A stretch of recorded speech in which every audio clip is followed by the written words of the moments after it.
आता आपण हा जो विषय आहे, आजच्या आपल्या विषयाचं नाव हे आहे, जेव्हा तुमच्या विषयी लोकांना भडकवले जातं, तेव्हा त्यांना कसे उत्तर दिले पाहिजे. ओके, आजचा आपला विषय हा आहे की जेव्हा तुमच्या विषयी लोकांना भडकवलं जातं, त्यावेळेला त्या भडकवणाऱ्या लोकांना कशा प्रकारे तुम्ही उत्तर दिलं पाहिजे हे आज आपण शिकणार आहोत. आणि हा जो अनुभव आहे आपल्याला अनेक वेळा आलेला असतो आणि अनेक वेळा आपण त्या लोकांना वेगवेगळ्या प्रकारे उत्तर जे आहेत ते दिलेली असतात आणि कशा प्रकारे आपण त्या भडकवणाऱ्या लोकांना उत्तर दिलेली आहे हे आपल्याला आपलं स्वतःच माहिती आहे. तर त्या भागाकडे आपण जाणार नाही, पण आजच्या संध्याकाळच्या वेळेला आपण हे समजून घेणार आहोत की ज्या वेळेला आपल्याला कोणीतरी येऊन सांगतं की तुमच्या विषयी अमुक अमुक व्यक्ती अशा अशा प्रकारच्या गोष्टी ज्या आहेत त्या बोलत आहे किंवा सांगत आहे, त्या वेळेला आपण त्या संबंधित भडकवणाऱ्या व्यक्तीला कशा प्रकारे उत्तर दिलं पाहिजे हे आज आपण शिकणार आहोत. आणि यातला पहिला जो मुद्दा आहे तो आपण लिहून घेणार आहोत. पहिला जो मुद्दा आहे तो लिहून घ्या. ज्या वेळेला लोक हे तुमच्या विषयी इतरांना भडकवतात त्यावेळेला तुम्ही त्यांना कसं उत्तर दिलं पाहिजे त्याचा पहिला मुद्दा हा आहे, शांततेने आणि नम्रतेने तुम्ही त्या व्यक्तीला उत्तर जे आहे ते दिलं पाहिजे. पण अनेक वेळा आपल्या कानावरती ज्या गोष्टी आलेल्या असतात त्या गोष्टींमुळं आपण भडकवणाऱ्या व्यक्तीला शांततेने आणि नम्रतेने उत्तर देण्याच्या त्या मूड मध्ये नसतो.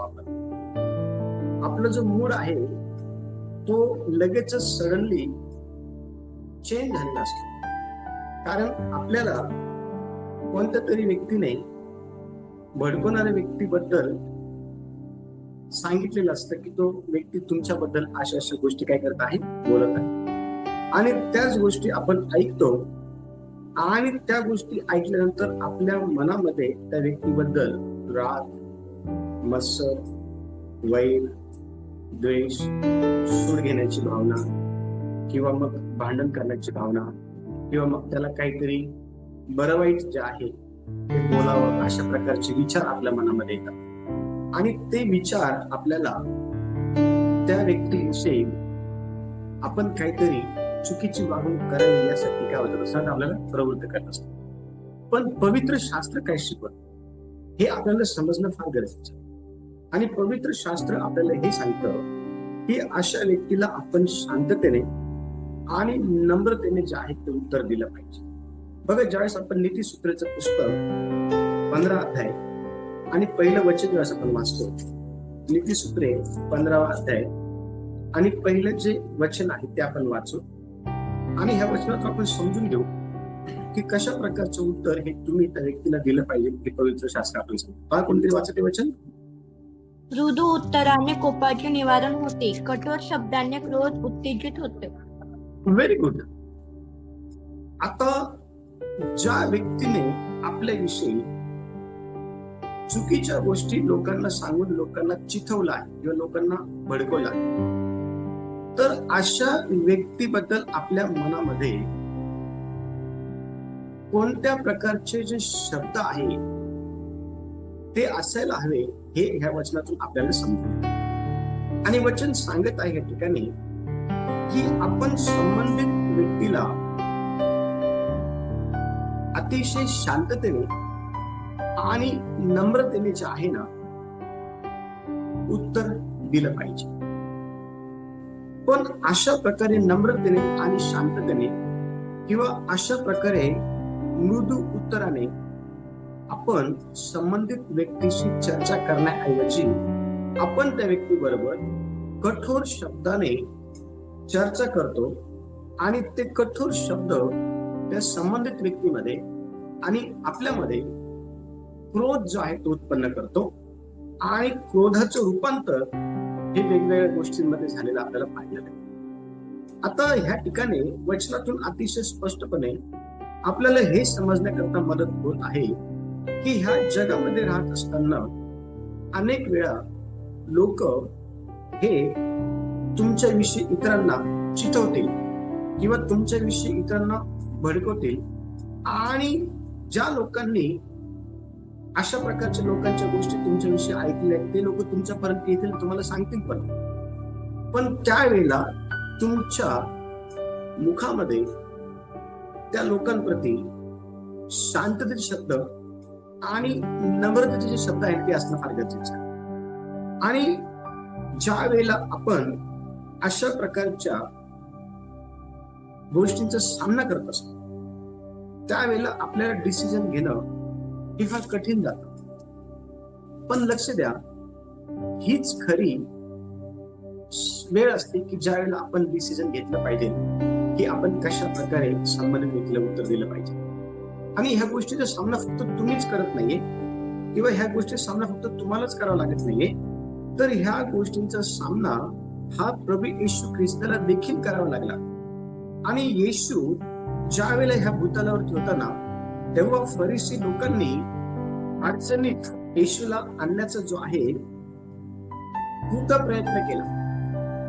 येशूला जेव्हा फरीसी लोकांनी अडचणीत टाकण्याचा प्रयत्न केला ना त्यावेळेला येशूने त्या शास्त्री फरीसींना आणि सदुकींना अतिशय शांततेने उत्तर जे आहे ते दिलेलं आपल्याला पाहायला भेटतं. आणि पहा, ज्यावेळेला आपण मत्तयाचं पुस्तक 22वा अध्याय आपण काढतो तर मत्तयाच्या पुस्तकाच्या 22व्या अध्यायामध्ये आपल्याला 15 ते 22 वचन ज्यावेळेस आपण वाचतो ना तर 15 ते 22 वचनामध्ये येशूला त्या ठिकाणी भडकवण्याचा जो प्रयत्न आहे तो करण्यात आला. येशूला चिथवण्याचा जो प्रयत्न आहे तो त्या ठिकाणी करण्यात आला. आणि कोणत्या गोष्टींना घेऊन येशूला चिथवण्याचा प्रयत्न करण्यात आला किंवा कोणत्या गोष्टींना घेऊन येशू समोर बसलेले जे लोक आहे त्यांना येशू विरोधात चिथवण्याचा प्रयत्न करण्यात आला. तर तो प्रश्न आपल्याला ह्या ठिकाणी अतिशय स्पष्टपणे जे आहे तो समजतो. आणि कोणीतरी वचन वाचण्यास तुम्हाला मदत करा. वचन 17 कोणीतरी वाचा. वचन 17. आपल्याला काय वाटते हे आम्हास सांगा, कैसराला कर देणे योग्य आहे की नाही. Very good. आता बघा, ह्या ठिकाणी हे जे परुषी लोक आहेत ह्या परुषी लोकांनी येशूच ऐकणाऱ्या जे काही लोक आहेत त्यांना चिथवण्याकरता किंवा येशूला चिथवण्याकरता ह्या ठिकाणी जो प्रश्न विचारण्यात आला तो प्रश्न बघा काय आहे. प्रश्न हा आहे की आम्हाला सांगा, कैसराला कर देणे योग्य की अयोग्य. आता ह्या प्रश्नामध्ये आपल्याला एक महत्वाची गोष्ट समजून घेणं फार गरजेचं आहे, ती ही की येशूला हा जो प्रश्न विचारण्यात आला ना हा प्रश्न विचारण्याच्या मागचा त्यांचा उद्देश काय होता माहिती का, की ते येशूला पकडून देण्याच्या उद्देशाने किंवा येशूचा घात करण्याच्या उद्देशाने किंवा येशूला त्रास देण्याच्या उद्देशाने ह्या ठिकाणी हा जो प्रश्न आहे हा विचारण्यात आलेला होता. आणि लक्ष द्या, येशूने ज्या वेळेला त्यांचा प्रश्न ऐकला त्यावेळेला येशूने त्यांना लगेच जे आहे ते उत्तर दिलं नाही. येशूने त्यांना उत्तर देण्या अगोदर 18व्या वचनामध्ये येशूला त्या प्रश्नाच्या माग त्यांची मनसा काय आहे हे समजण्याकरता सहाय्य झालं. ते त्याला समजलं आणि वचन 18 मध्ये म्हणत आहे की येशूने त्यांचं दुष्टपण ओळखलं, येशूने त्यांचं ढोंगीपण ओळखलं. लक्ष द्या, लोक हे तुम्हाला चितवतील, लोक हे तुमच्या विरोधामध्ये इतरांना भडकवतील, पण ते भडकवण्याच्या मागचा त्यांचा उद्देश काय आहे तर हे तुम्हाला समजून घेणं फार गरजेचं आहे. लोक हे तुम्हाला पसंत करत नाही का, कारण तुमचा स्वभाव चांगला असतो, कारण तुमच्यामध्ये अनेक कलागुण असतात, कारण तुमच्याकडं सर्व प्रकारचं देवाने दिलेलं टॅलेंट असतं आणि तुम्ही जे आहे ना देवाच्या वचनाला अनुसरून जीवन जगत असल्या कारणामुळं तुमचे जीवन हे देवाला न आवडणाऱ्या व्यक्ती करता एक इरिटेशनचं कारण बनतं. लक्ष द्या, इरिटेट होतो तो व्यक्ती आणि म्हणून तो तुम्हाला नेहमी डॅमेज करण्याच्या अनुषंगाने तो दुसऱ्यांना चिथवतो, दुसऱ्यांना भडकवतो आणि त्याच्या मागचा उद्देश जर काय आहे तो समजून घ्यायचा असेल तर तो उद्देश आहे तुमचं वाईट करणं, तो उद्देश आहे तुम्हाला पाडणं, तो उद्देश आहे तुम्हाला कोणत्या ना कोणत्या गोष्टींना घेऊन ठेच पोहोचवणं. आणि हीच गोष्ट येशूच्या बाबतीमध्ये देखील झाली आणि हीच गोष्ट आपल्या बाबतीमध्ये देखील जर होत असेल तर आपल्याला येशूच्या जीवनातून हे शिकलं पाहिजे की जसं येशूने त्या पुरुषांना शांततेने आणि नम्रतेने उत्तर दिलं त्याच प्रकारे आपण देखील लोकांना शांततेने आणि नम्रतेने जे आहे ते उत्तर दिलं पाहिजे. लक्ष द्या, लोक तुमच्याकडे जे आहे ना अनेक दुष्टपणाने येतील, लोक तुमच्याकडे जे आहे ना अनेक ढोंग घेऊन येतील, पण त्यावेळेला त्यांचं दुष्टपण तुम्हाला ओळखता आलं पाहिजे, त्यावेळेला त्यांचं ढोंग जे आहे ते तुम्हाला ओळखता आलं पाहिजे. आणि ह्या गोष्टी तुम्हाला ओळखता आल्या तर त्यांचे जे षडयंत्र आहे तुमच्या जीवनामध्ये पूर्ण करण्याच्या उद्देशाने त्यांनी आणलेले ते तुम्हाला हाणून पाडता येईल आणि तुम्ही जे आहे ना ते हाणून पाडणारे व्यक्ती बनावं. म्हणून ह्या दिवसांमध्ये देवाला हे म्हणा की देवा ज्या वेळेला लोकांना माझ्या विरोधामध्ये चिथवलं जातील किंवा ज्या वेळेला लोकांना माझ्याविषयी भडकवलं जाईल त्यावेळेला त्या लोकांप्रती माझ्या मुखामध्ये शांततेचे शब्द असू दे, नम्रतेचे शब्द असू दे आणि अशाच प्रकारे त्यांना मला उत्तर देते. अशा प्रकारे परमेश्वर देव जो आहे आपल्याकडनं अपेक्षित करतो की आपण त्या लोकांना उत्तर दिलं पाहिजे. दुसरा मुद्दा लिहून घ्या. दुसरा मुद्दा, ज्या वेळेला तुमच्याविषयी लोकांना चिथवलं जातं, ज्या वेळेला तुमच्याविषयी लोकांना भडकवलं जातं त्यावेळेला तुम्ही त्या भडकवणाऱ्या लोकांना किंवा त्या चिथवणाऱ्या लोकांना कशा प्रकारे उत्तर दिलं पाहिजे तर त्या ठिकाणी आपली बाजू सत्याने स्पष्ट करा. दुसरा मुद्दा लिहा, आपली बाजू त्या लोकांसमोर सत्याने स्पष्ट करा. हे फार गरजेचं आहे. जर तुम्ही तुमची बाजू जर त्या लोकांसमोर सत्याने जर स्पष्ट केली नाही तर मग ते तुमच्याविषयी चुकीच्या ज्या गोष्टी आहेत त्या लोकांना सांगत राहतील आणि तुमचे जे साक्ष आहे ती डॅमेज करत आहे. तुमची साक्ष ही लोकांच्या जीवनामध्ये डॅमेज व्हायला नको म्हणून तुम्ही अशा चिथवणाऱ्या व्यक्तींना आपली बाजू सत्याने स्पष्ट करून दाखवणं फार गरजेचं आहे. आणि बघा, ज्यावेळेला आपण जखऱ्याचं पुस्तक 8वा अध्याय आणि त्याचं 16 वचन आपण वाचतो त्यावेळेला जखऱ्याच्या पुस्तकाच्या 8व्या अध्यायाच्या 16व्या वचनामध्ये बघा काय म्हटलेलं आहे. जखऱ्याचं पुस्तक मी करायचे ते हेच की तुम्ही सर्व आपल्या शेजाऱ्याबरोबर खरे बोला, आपल्या विषयीत खरेपणाने वर्ता व शांतीदायक न्याय करा. Very good. बघा, देवाचं वचन अतिशय स्पष्टपणे हे सांगत आहे की तुम्हाला जे करायचं आहे ते हे आहे. काय करायचं आपल्याला? ज्या वेळेला लोक आपल्याविषयी प्रोपोगंडा करतात, ज्या वेळेला लोक आपल्याविषयी चिथवतात, एकमेकांना भडकवतात लोक आपल्याविषयी, त्यावेळेला त्या भडकवणाऱ्या व्यक्तींना घेऊन आपण कोणती गोष्ट केली पाहिजे हे परमेश्वराचं वचन आपल्याला सांगत आहे की तुम्ही प्रत्येक जण खरं बोललं पाहिजे. येस, आपली जी बाजू आहे ना ही बाजू आपण त्या व्यक्ती समोर खऱ्या पद्धतीने मांडणं फार गरजेचं आहे. आणि ज्या वेळेला आपण आपली बाजू त्या व्यक्ती समोर खऱ्या पद्धतीने मांडू ना त्यावेळेला त्या व्यक्तीला त्याच्या त्या चुकीच्या गोष्टींचा काय माहिती का त्याला त्याची जाणीव होईल आणि कदाचित तो इतर लोकांना तुमच्याविषयी चिथवणं सोडून देईल, भडकवणं सोडून देईल, पण त्या व्यक्तीला त्याच्या चुकीची जाणीव करून देण्यासाठी तुम्ही ज्या गोष्टीचा वापर केला पाहिजे ती गोष्ट कोणती आहे माहिती का? तुम्ही सत्याने तुमची बाजू त्या व्यक्ती समोर मांडली पाहिजे. पाऊलाविषयी अनेक लोकांना जे आहे ते चिथवण्यात आलेलं होतं. पाऊलाविषयी अनेक लोकांना जे आहे चुकीच्या गोष्टी सांगण्यात आलेल्या होत्या आणि अशा वेळेला पाऊलाने त्याची जी बाजू आहे ती सत्याने काय केली माहिती का? त्याने ती मांडली.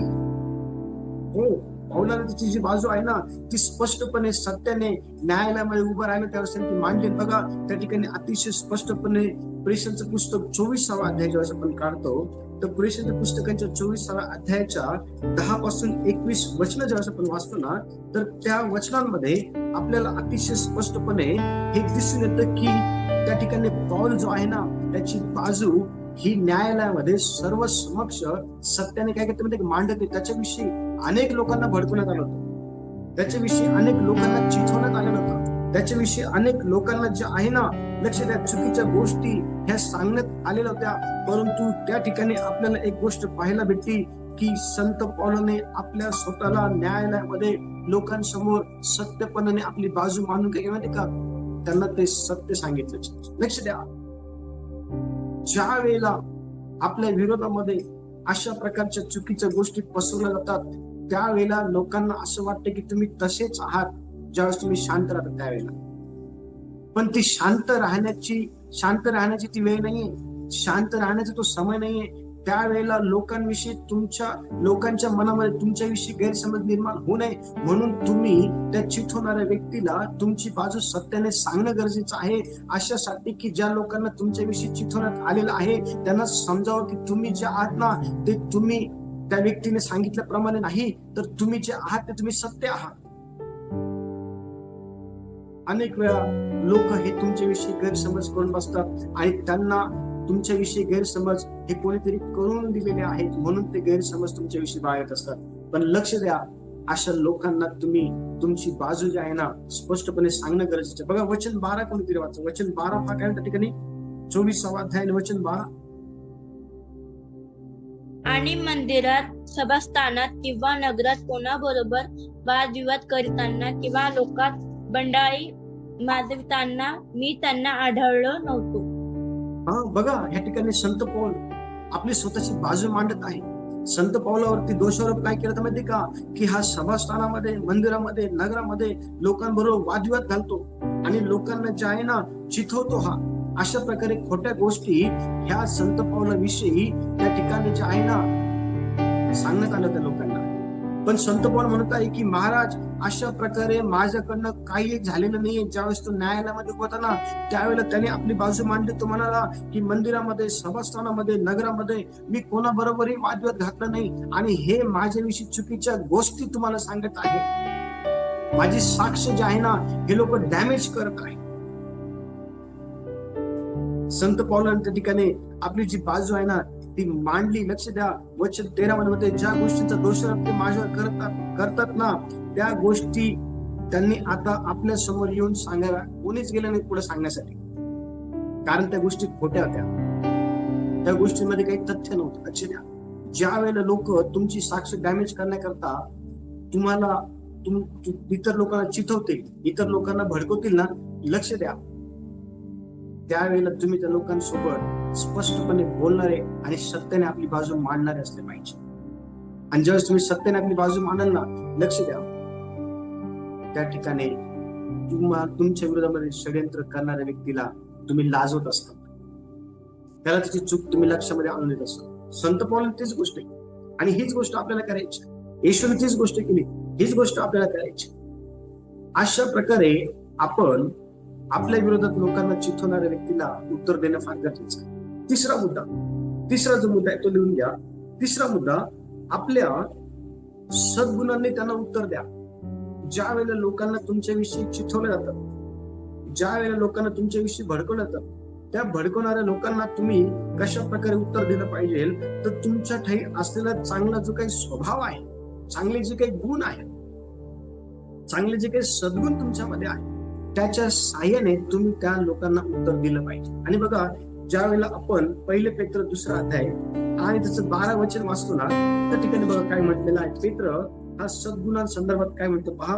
1 पेत्र 2 अध्याय आणि वचन 12 ठिकाणी पहा, कोणतरी वाचा.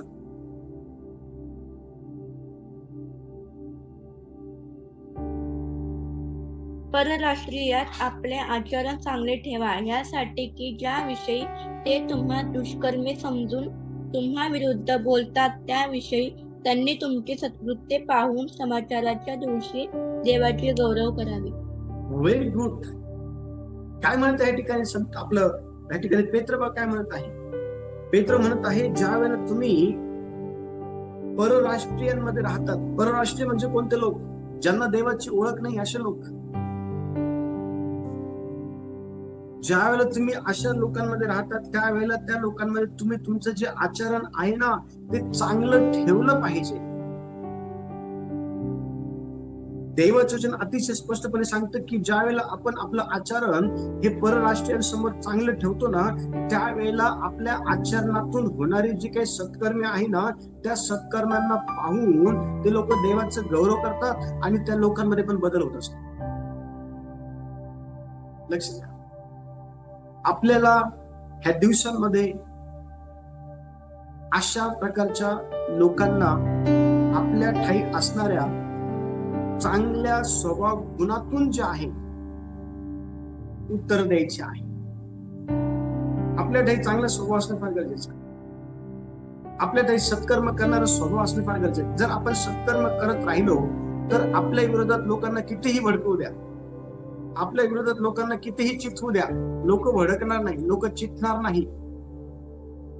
लोक हे त्या व्यक्तीला वेडं म्हणतील किंवा लोक त्या व्यक्तीला उलटून शिकवतील जे तुमच्याविषयी त्यांना भडकवतात. लक्ष द्या, तुमचे सत्कर्म चांगले राहू द्या, तुमची वागणूक चांगली राहू द्या. जर तुमचे सत्कर्म चांगले असेल, तुमची वागणूक चांगली असेल, तर त्याकडे लोक बघतात आणि लोक त्याकडून शिकतात. आणि लोकांना हे कळतं की तुम्ही खरेखुरे देवाचे शिष्य आहात, तुम्ही खरेखुरे देवाचे लेकर आहात, तुमच्या ठाई देवाचा आत्मा वास करतो, तुम्हाला खरं देव जे आहे ते कळालेलं आहे. लक्ष द्या, लोक चितणार नाही. आणि पवित्र शास्त्र ज्यावेळेला आपण वाचतो ना, त्या ठिकाणी दानिएलचं पुस्तक 6 अध्याय आणि 5 पासून पुढे जेव्हा आपण वाचतो ना, त्या ठिकाणी स्पष्टपणे सांगितलं की दानिएलावरती अनेक खोटे नाटे आरोप करण्यात आले होते.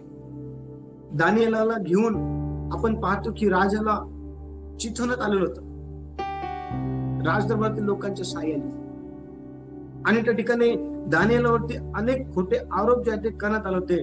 तरी पण दानिएला ठाई जे आहे ना, प्रामाणिकपणा होता.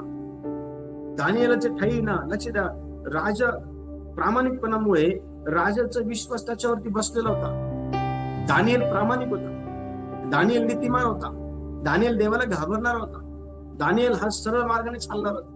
आणि म्हणून राजाचा विश्वास हा दानिएलावरती बसलेला होता. लक्ष द्या चर्च, आपले सत्कर्म हे लोकांना दिसणं फार गरजेचं आहे. आपली सरळता लोकांना दिसणं फार गरजेचं आहे. आपल्या ठाई असलेला सर्व ज्या काही चांगले आचरण आहे ते लोकांना दिसणं फार गरजेचं आहे. आणि जर ते लोकांना दिसले तर लक्ष द्या, लोक हे कधीही तुमच्यापासून दूर जाणार नाही. आणि लोक हे ज्यावेळेस तुमच्याविषयी कुणाला चितवतील त्यावेळेला त्या लोकांच्या बोलण्यामध्ये किंवा त्यांच्या त्या जाळ्यामध्ये लोक अडकणार नाही, कारण त्यांनी तुमचे सत्कर्म बघितलेले आहे, त्यांनी तुमचे चांगले कर्म बघितलेले आहे. दानिएलाचे चांगले कर्म जे आहे ना, राजाने बघितलं ते. दानिएला ठाई असलेला प्रामाणिकपणा राजाने बघितलं होता. आणि म्हणून मोठ्या पहाटे सुटून तो राजा त्या सिंहाच्या गुहेत समोर गेला आणि म्हटलं की हे देवाच्या माणसा, तू अजून जिवंत आहे का? दानिएल आतून सिंहाच्या गुहेत म्हटला, हो महाराज, परमेश्वर देवाने मला जिवंत ठेवलेला आहे. एक राजा उपवास करतो, एक राजा चिंता करतो, एक राजा सकाळी सकाळी त्याच्यासोबत त्याचा समाचार घेण्यासाठी. लक्ष द्या, तुमच्या प्रामाणिकपणामुळं अनेक लोक तुम्हाला धरून राहतील, अनेक लोक तुमच्या जीवाचं संरक्षण करतील, अनेक लोक तुम्हाला जीव लावतील, अनेक लोक तुमची काळजी घेतील. पण तुमचा प्रामाणिकपणा ह्या लोकांसमोर या दिवसांमध्ये आणणं फार गरजेचं आहे, फार फार गरजेचं. तुम्हाला तो आणता आला पाहिजे. अशा प्रकारे तुम्ही तुमच्या ठाई असलेल्या चांगल्या गुणांना घेऊन, चांगल्या कर्मांना घेऊन तुम्ही अशा चिथवणाऱ्या लोकांना जे आहे ना, प्रत्युत्तर देणार असलं पाहिजे. त्या लोकांशी वाद घालणारे आपण नसतो.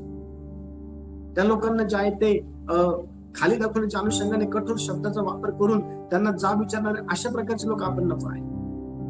देव अपेक्षा पण करत नाही आपण अशा प्रकारचे लोक बनावे, नाही करत देव अपेक्षा. पुढचा मुद्दा, 4था मुद्दा, ज्या वेळेला लोकांना तुमच्या विरोधामध्ये चिथवलं जातं, ज्या वेळेला लोकांना तुमच्या विरोधामध्ये भडकवलं जातं, त्यावेळेला तुम्ही त्या लोकांना कशा प्रकारे उत्तर दिलं पाहिजे.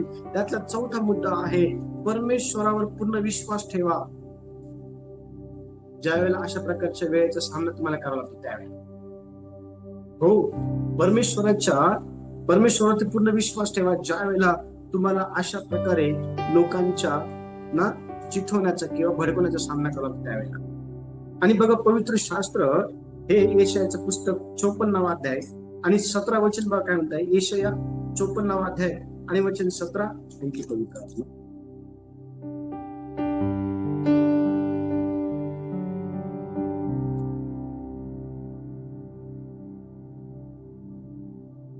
यशाया 54 अध्याय वचन 17.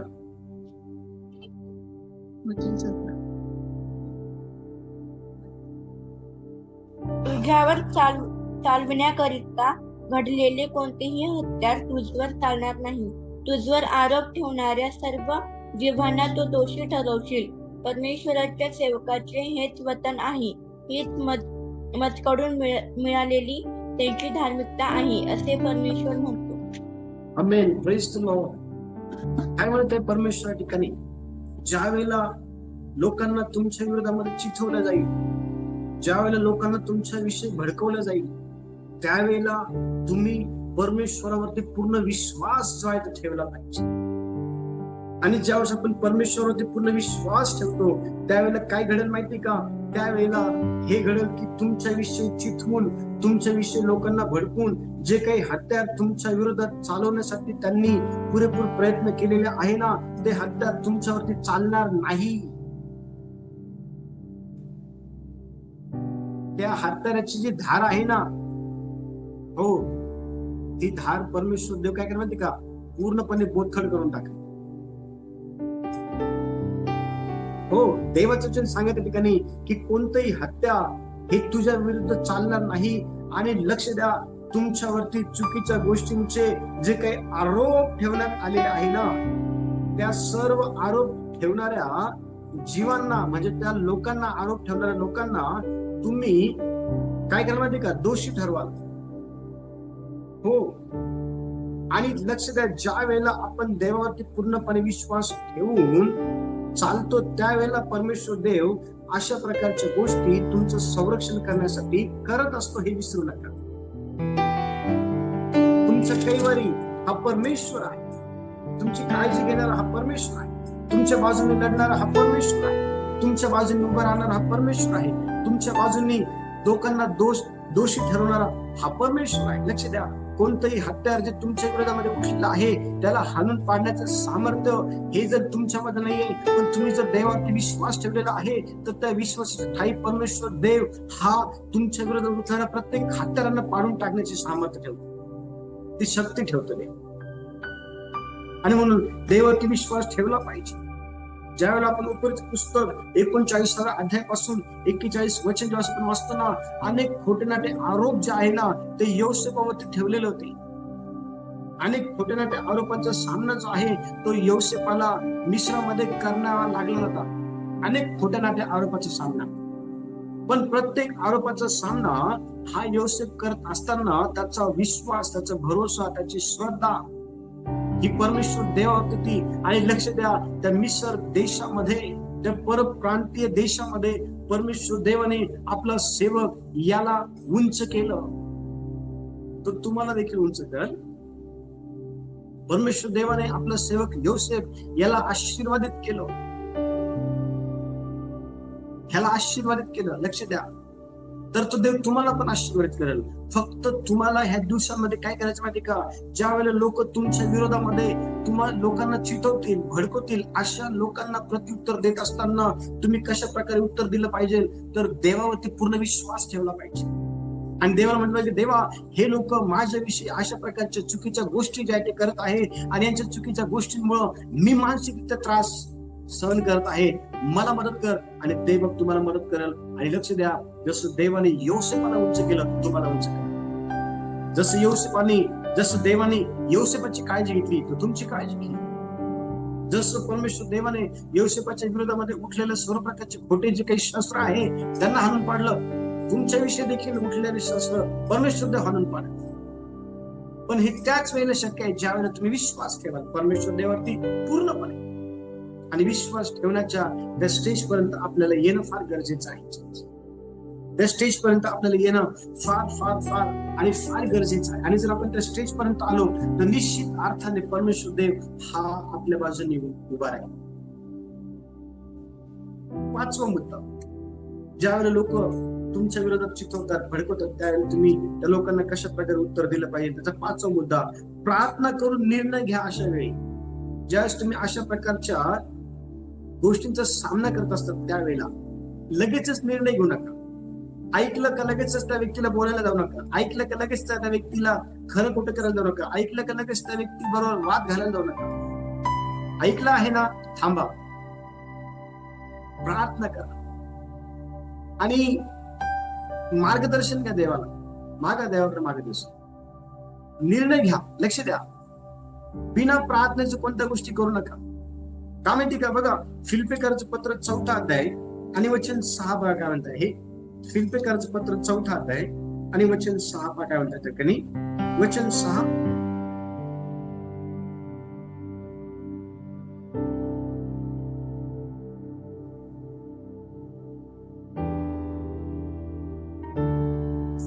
कशाविषयी चिंताक्रांत होऊ नका, तर सर्व गोष्टीविषयी प्रार्थना व विनंती करून आभार प्रदर्शनासह आपली मागणी देवाला कळवा. Very good. चिंता करू नका कशाविषयी. लोकांना तुमच्याविषयी कोणत्या गोष्टी सांगितलेल्या आहे, भडकवलं आहे, चिथवलेलं आहे, चिंता करू नका, काळजी करू नका. तुमच्याविषयी कशा प्रकारच्या गोष्टी पसरत आलेल्या आहे ना, हे तुमच्यापेक्षा जास्त देवाला कळतं. देवाला माहिती आहे. आपण फार चिंता करतो, आपण फार काळजी करतो आणि ती चिंता ती काळजी आपल्याला त्या व्यक्ती बरोबर वाद घालण्यासाठी प्रवृत्त करत असते. त्या व्यक्ती बरोबर आपल्याला भांडण करण्याकरता ती चिंता, ती काळजी, ते टेन्शन आपल्याला प्रवृत्त करत असतं. पण परमेश्वर वचन या ठिकाणी अतिशय स्पष्टपणे सांगत आहे, देवाचं वचन, की कशाविषयी चिंता करू नका. ज्या काही गोष्टी तुम्हाला ऐकू आलेल्या आहे, संबंधित व्यक्तीने तुमच्याबद्दल लोकांना सांगितलेल्या, त्या व्यक्तीविषयी देवासमोर प्रार्थना करा. कारण वचन सांगतं, आपली मागणी देवाला कळवा. तुमच्या कानावर जे काही आलेलं आहे ना, देवाला सांगा, देवा, हा व्यक्ती, ही व्यक्ती, हा माझ्याबद्दल अमुक अमुक व्यक्तीला अशा अशा गोष्टी सांगत आहे आणि अशा गोष्टी तो माझ्याविषयी लोकांना सांगत असल्या कारणामुळं लोकांमध्ये माझी जी साक्ष आहे ती खराब होत चाललेली आहे आणि मला टेन्शन आलेलं आहे, मी चिंता करू लागलेलो आहे, मला काळजी पडत आहे आता. आणि अशा व्यक्तीला शांत करण्याचं सामर्थ्य माझ्यामध्ये नाहीये. अशा व्यक्तीला प्रत्युत्तर देण्याचं सामर्थ्य माझ्यामध्ये नाहीये.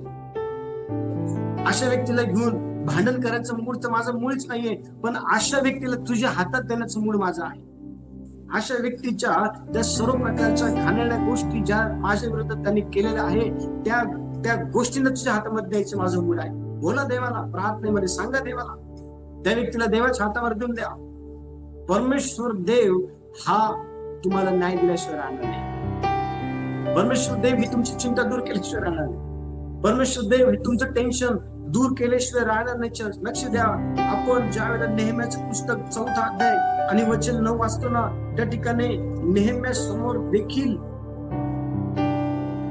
अनेक मोठमोठे षडयंत्र जे आहेत ते रचण्यात आलं. नेहम्या समोर देखील. पण तुम्हाला माहिती का, त्या ठिकाणी नेहम्याने काय केलं? नेहम्याने सर्व प्रकारचा जो विरोध आहे ना, त्याला सामोरे गेला आणि त्या सर्व प्रकारच्या विरोधांबद्दल परमेश्वर देवाकडे प्रार्थना केली आणि मग त्यांनी कृती केली. बघा, नेहम्याचं पुस्तक 4 अध्याय आणि वचन 9 पहा. पण आम्ही आपल्या देवाची प्रार्थना केली आणि त्याच्या भीतीने त्यांच्यावर अहोरात्र पाळत ठेवली. Very good. काय केलं या ठिकाणी? ह्या ठिकाणी देवाचं वचन अतिशय स्पष्टपणे आपल्याला हे सांगत आहे की सनबल्लड जो आहे ना तो आणि त्याच्याबरोबर असलेले इतर जे लोक आहे, त्यांनी नेहम्याच्या विरोधामध्ये, इस्रायल लोकांच्या विरोधामध्ये अनेक कट कारस्थान रचलेले होते. अनेक चुकीच्या गोष्टी ज्या आहे ना त्या पसरवलेल्या होत्या. पण अनेक कट कारस्थान रचलेले असताना देखील, अनेक चुकीच्या गोष्टी पसरवलेल्या असताना देखील त्या ठिकाणी नेहम्याने परमेश्वर देवाकडे प्रार्थना केली. ज्या वेळेला तुमच्या विरोधामध्ये अशा प्रकारच्या चुकीच्या गोष्टी पेरल्या जातात, त्यावेळेला तुम्ही काय केलं पाहिजे? जाऊ नका त्या लोकांसोबत खरं खोटं करायला. तुम्ही हे बोलले का, मला कळालं, मग भांडणं, मग वादविवाद, मग काहीतरी चुकीच्या गोष्टी तोंडात निघाला, नका जाऊ ह्या सर्व गोष्टी करायला. नेहम्या गेला नाही. हो, नेहम्या जो आहे ना, लक्ष द्या, नेहम्या त्या ठिकाणी कुठल्याही प्रकारे खरं खोटं करायला गेला नाही. नेहम्याने परमेश्वर देवाकडे गुडघे टेकले आणि परमेश्वर देवाकडे प्रार्थना केली. आणि लक्ष द्या, परमेश्वर देवाने त्या ठिकाणी सर्व प्रकारचा जो विरोध आहे ना, तो सर्व प्रकारचा विरोध दूर करण्याकरता काय झालं माहिती का, कार्य करायला सुरुवात केली. आणि मग पुढे असं म्हटलेलं आहे की मग नेहम्याने त्यांच्या भीतीने त्यांच्यावर अहोरात्र काय केली माहिती का, पाळत ठेवली. तुम्हाला सावध राहता येईल, देव तुम्हाला सावध करेल त्या लोकांना, जे लोक तुमचं वाईट करतात त्या लोकांपासून सावध राहण्यासाठी. हो, देव तुम्हाला ते विजडम देईल, देव तुम्हाला त्या गोष्टी शिकवल की ह्या लोकांपासून तुम्ही सावध राहा. नेहम्याला सावध केलं देव. तुम्हाला माहिती का, नेहम्या हा त्या ठिकाणी विरोधाला सामोरे गेला, पण प्रार्थना करून गेला, बिना प्रार्थनाच नाही गेला. लोक तुमच्याविषयी काही चुकीच्या गोष्टी बोलतात ना, त्यावेळेला तुम्ही हमखास त्या लोकांबरोबर बोलण्यासाठी गेलं, पण प्रार्थना करू. हो, कारण प्रार्थनेमध्ये काय माहिती का, सामर्थ्य आहे. 6वा मुद्दा लिहून घ्या. 6वा मुद्दा, ज्यावेळेस लोकांना तुमच्या विरोधामध्ये भडकवलं त्यावेळेस तुम्ही काय केलं पाहिजे, कशा प्रकारे त्यांना उत्तर दिलं पाहिजे. द्वेष करण्याऐवजी त्यांच्यावरती प्रेम करा. आणि हे कठीण आहे. ज्या वेळेला लोक आपल्या विषयी चुकीच्या गोष्टी इतरांना सांगतात, बोलतात, पसरवतात, त्यावेळेला त्या लोकांविषयी आपल्या मनामध्ये प्रेम लांब लांबपर्यंत नसतं. लांब लांबपर्यंत आपण ज्या त्या व्यक्तीवर प्रीती करण्याचे विचार पण आपल्या मनामध्ये येत नाही. पण देवाचं सांगतो की त्या व्यक्तीबद्दल आपल्या मनामध्ये द्वेष न येता प्रीती आली पाहिजे, पण आपल्या मनामध्ये त्या व्यक्तीबद्दल द्वेषच येतो. आपण त्याचं घृणाच करतो, आपण त्याला तिरस्कृत दृष्टिकोनातूनच बघतो, आपण त्याला लांबच ठेवतो, आपण त्याला जवळ करतच नाही, आपण त्याच्यावर विश्वास ठेवतच नाही. पण लक्ष द्या, वचन काय सांगत आहे, वचन सांगत आहे की द्वेष करू नका अशा लोकांचा, त्यांच्यावरती प्रीती करा. का माहिती का, कारण लूका शुभवर्तमानाचं पुस्तक 6वा अध्याय आणि 27 ते 28 वचन आपण वाचतो ना, तर लूका शुभवर्तमानाच्या पुस्तकाच्या 6व्या अध्यायाच्या 27 आणि 28 वचनामध्ये अतिशय स्पष्टपणे त्या लोकांबद्दल आपल्या मनामध्ये द्वेष करण्याऐवजी आपण त्यांच्यावरती प्रीती करावं याविषयी लिहिलंय. बघा कोणतरी वाचत ठिकाणी, परंतु तुम्हा ऐकणाऱ्यास मी सांगतो, तुम्ही आपल्या वैरावर प्रीती करा, जे तुमचा द्वेष करतात त्यांचे बरे करा, जे तुम्हाला शाप देतात त्यास आशीर्वाद द्या, जे तुमची निर्वस्तना करतात त्यांच्यासाठी प्रार्थना करा. Very good. बघा वचन स्पष्टपणे सांगत आहे की ज्या वेळेला लोक तुमच्याविषयी सर्व प्रकारच्या चुकीच्या गोष्टी काय करतात माहिती का, लोकांना सांगतात, भडकवतात, खोटं बोलतात तुमच्याविषयी, त्यावेळेला त्या लोकांविषयी आपल्या मनामध्ये सर्वात पहिलं काय येत असतं माहिती का, द्वेष करणं. आपल्या मनामध्ये काय येतं माहिती का, तो आपला वैरी आहे, त्याला श्राप देणं, त्याला बरं वाईट बोलणं, ह्याच गोष्टी आपल्या मनामध्ये येतात. पण वचन सांगत आहे की मी तुम्हाला सांगतो, तुम्ही आपल्या वैरावरती प्रीती करा आणि जे तुमचा द्वेष करतात ना त्यांचं बरं करा, त्यांचं चांगलं करा. लोकांना भडकवणं चांगलंय का, नाही, वाईट आहे. मग जो व्यक्ती आपलं वाईट करतो त्याचं आपण चांगलं का करावं, पण देव सांगतो बरं केलं पाहिजे. तुमची इच्छा नाही त्याचं चांगलं करावं, पण देवाची इच्छा आहे, तुम्ही देवाच्या इच्छेप्रमाणे त्या व्यक्ती जीवनामध्ये केलं पाहिजे. लक्ष द्या, देवाची सांगत आहे की जे तुमचा द्वेष करतात त्यांचं तुम्ही बरं करा आणि जे तुमचे वैरी आहे त्यांच्यावरती प्रीती करा. आणि एक वैरी आणि एक द्वेष करणारा व्यक्तीच तुमच्याविषयी लोकांना चितवू शकतो, तुमच्याविषयी लोकांना जे आहे ते भडकवू शकतो. द्वेष करणारा व्यक्तीच ह्या गोष्टी करू शकतो. ज्याला देव माहिती आहे तो नाही करू शकत, ज्याला देवाची ओळख आहे तो ह्या गोष्टी करू शकत नाही. ज्याला देवाची ओळख नाहीये ना, तो व्यक्ती तुमच्याविषयी लोकांना भडकवू शकतो, तो व्यक्ती तुमच्याविषयी लोकांना चिथवू शकतो. आणि म्हणून तुम्ही त्या व्यक्तीबद्दल आपल्या मनामध्ये द्वेष भावना ठेवून त्याच्याबरोबर वागू नका, त्याच्यावरती प्रीतीच करा. देवाने सांगितलंय म्हणून प्रीती करा. तुमची इच्छा नसेल तरी देवाला म्हणा की देवा त्या व्यक्तीवर प्रीती करणार हृदय माझ्याकडे नाही, मला ते दे, मी त्याप्रमाणे त्याच्यावर प्रीती करा. देव तुम्हाला ते हृदय देईल. आणि बघा देवाशी सांगतं, द्वेष न करता दयाळूपणे आपण त्या लोकांना क्षमा केली पाहिजे ज्यांनी तुमच्या साक्षीला क्षतिग्रस्त केलेला, ज्यांनी तुमची साक्ष डॅमेज केलेली आहे. बघा वचन काय सांगत आहे, लूका शुभवर्तमान 23वा अध्याय आणि वचन 34 काय म्हणायचं पहा. लूक 23वा अध्याय आणि वचन 34.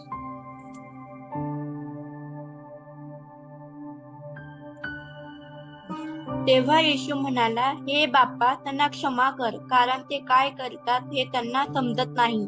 नंतर त्यांची वस्त्रे आपसात वाटून घेण्यासाठी त्यांनी चिठ्ठ्या टाकल्या. Very good. पहा या ठिकाणी येशू बद्दल किती लोकांना चिथवण्यात आलं, किती लोकांना भडकवण्यात आलं. आणि हा शास्त्र भाग जर तुम्ही वाचला ना तर त्या ठिकाणी अतिशय स्पष्टपणे आपल्याला हे वचन पाहायला भेटतं. बघा, कोणतरी वाचा वचन 23 पहा, वचन 23. पण ह्याला वधस्तंभावर खिळत असा त्यांनी मोठ्याने ओरडून आग्रह चालविला. त्यांनी त्यांच्या ओरडण्याला यश आले. या ठिकाणी लोकांना चिथवण्यात आलं, लोकांना जे आहे ते येशूविषयी भडकवण्यात आलं. आणि जेव्हा येशूविषयी लोक भडकले, येशूविषयी लोक जेव्हा चिथवले गेले, त्यावेळेला त्या लोकांनी मोठ्याने ओढून ह्याला वधस्तंभावरच खिळा अशा प्रकारची मागणी जी आहे ती पिलाताकडे केली. आणि लक्ष द्या, त्याला वधस्तंभावर जेव्हा खेळलं ना त्यावेळेला त्याच्या मनामध्ये काय होतं माहिती का, देवाच्या येशूच्या मनामध्ये त्या लोकांप्रती क्षमा होती. येशूच्या मनामध्ये त्या लोकांप्रती दयाळूपणा होता. आपल्या मनामध्ये तो असला पाहिजे. ज्यावेळेस लोक आपलं वाईट करतात, त्यावेळेला ज्यावेळेस लोक आपल्याविषयी भडकवतात आपलं वाईट करण्याच्या अनुषंगाने, त्यावेळेला आपल्या मनामध्ये क्षमा असली पाहिजे, लोकांप्रती दयाळूपणा आपल्या मनामध्ये असला पाहिजे. येशूच्या पावलावर पाऊल टाकून चालणं हे खरं ख्रिस्ती जीवन आहे. हो, ते आचरण आपल्या आचरणातून जे आहे ते लोकांना दिसलं पाहिजे. ही देवाची इच्छा आहे. शेवटचा मुद्दा, ज्यावेळेस लोक तुमच्या विषयी लोकांना भडकवतात, चिथवतात, त्यावेळेस तुम्ही त्या लोकांसोबत कसं वागलं पाहिजे. त्यातला शेवटचा मुद्दा, लढाई परमेश्वर लढतो म्हणून शांत राहा. परत एकदा सांगतो, शेवटचा मुद्दा लिहून घ्या. आपली लढाई परमेश्वर लढतो म्हणून शांत राहा. आपण आपली लढाई लढू नये. आपण आपली लढाई लढावी म्हणून लोक आपल्याला चिथवतील, आपल्याविषयी लोकांना भडकवतील. आपण भडकू नये, आपण चिथवलं जाऊ नये. तर आपल्या बाजूने आपली लढाई लढण्याकरता आपला देव समर्थ आहे, ही गोष्ट आपल्याला समजणं फार गरजेचं आहे. आणि ही गोष्ट जर आपल्याला समजली तर आपण शांत राहू शकतो. बघा, निर्गमाचं पुस्तक 14वा अध्याय आणि वचन 14 काय म्हणतात ठिकाणी, निर्गम 14वा अध्याय आणि वचन 14 कोणीतरी वाचण्यासाठी मला मदत करा. निर्गम 14 अध्याय आणि वचन 14.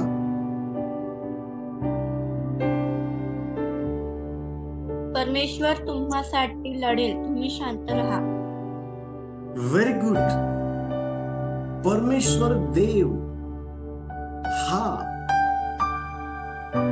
आपल्यासाठी लढल, हे आपल्याला समजणं फार गरजेचं आहे. कारण अनेक वेळा ज्या वेळेला लोक आपल्याविषयी लोकांना भडकवतात, लोकांना चिथवतात, त्यावेळेला आपण आपल्या स्वतःची जी काही लढाई आहे त्या भडकवणाऱ्या लोकांसोबत करण्याची इच्छा बाळगत असतो, पण ती इच्छा बाळगणं चुकीचे आहे. देवाचं वचन अतिशय स्पष्टपणे सांगतो की माझ्या लेकरांनो, लढाई ही तुमची नाही, लढाई ही माझी आहे. आणि परमेश्वर देव हा तुमच्या बाजूनी लढल. आणि म्हणून त्या लोकांकडे जाऊ नका. तुम्ही खरे आहात, तुम्ही सत्य आहात, ह्या गोष्टीचं एक्सप्लेनेशन द्यायला त्या लोकांकडे जाऊ नका. कारण ह्या गोष्टींचं एक्सप्लेनेशन देण्यासाठी तुम्ही त्यांच्याकडे जाल त्यावेळेला वाद होण्याची शक्यता आहे. त्यावेळेला काहीतरी जे देवाला आवडत नाही ते तुमच्या हातून होण्याची शक्यता आहे. कारण शैतानाला तेच पाहिजे असतं. आणि म्हणून तुम्हाला ह्या गोष्टी समजणं फार गरजेचं आहे चर्च.